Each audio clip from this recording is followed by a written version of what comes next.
Hello, Tracy Miller with Allegiance Titles Commercial Services. Today I have an oldie but goodie for you. Title insurance in Texas and minerals. What should you expect?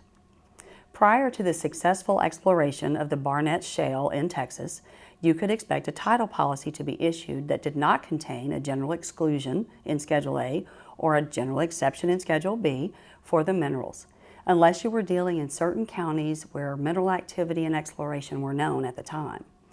Ownership of the mineral estate was covered by the title policy unless exceptions appeared in Schedule B for reservations from that estate. A little history on the Barnett Shale, if I may. It was discovered by Mitchell Energy in 1981.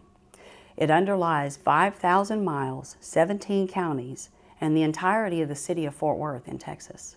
A lot of land is covered. Mitchell sold to Devon Energy in 2002, and mass development and drilling of this field began anew.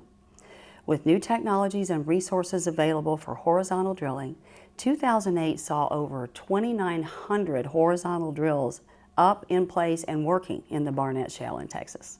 This production resulted in massive tidal losses when the minerals were produced and royalties were paid. For various reasons, landowners became aware at that time that they either didn't own the entirety of the mineral estate, perhaps they didn't own it at all, and the title losses began. In the midst of the record numbers of title insurance claims in Texas, the Department of Insurance promulgated several rules and forms to address and deal with the issue. Subsequently, and even today, title policies are not issued in Texas without either a general exclusion in Schedule A or a general exception in Schedule B.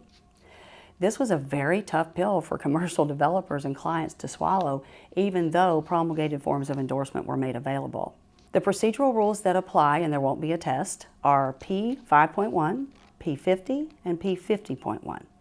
In short, 5.1 allows the taking of the general exclusion or the general exception. Furthermore, Procedural Rule 5.1 was rewritten and modified to confirm that a title insurance company does not have to insure the mineral estate when issuing a title policy, and they do not have to confirm the ownership of the mineral estate when issuing a title policy in Texas. Procedural Rule P50.1 allows for the issuance of the T19.2 and .3 endorsements. These are called the minerals and surface damage endorsements. They are attached when the general exception or exclusion are taken and when underwriting practices will allow. Very simply, they insure against surface damage caused by production of minerals.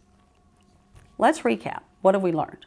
If a title policy is issued today in Texas containing the general exclusion in Schedule A or the general exception in Schedule B, what do you have? You still have a title policy, but if you're purchasing land to be developed, property to be redeveloped, then you might have exposure if you don't know who owns those minerals underlying the land. How do you get that exception removed? How do you get assurance regarding the ownership of the mineral estate? There's only one way. A title search must be done back to the sovereignty of Texas. It's called a mineral search. The only way that the general exception can be removed is if this type of search is done. It's cumbersome and it's expensive.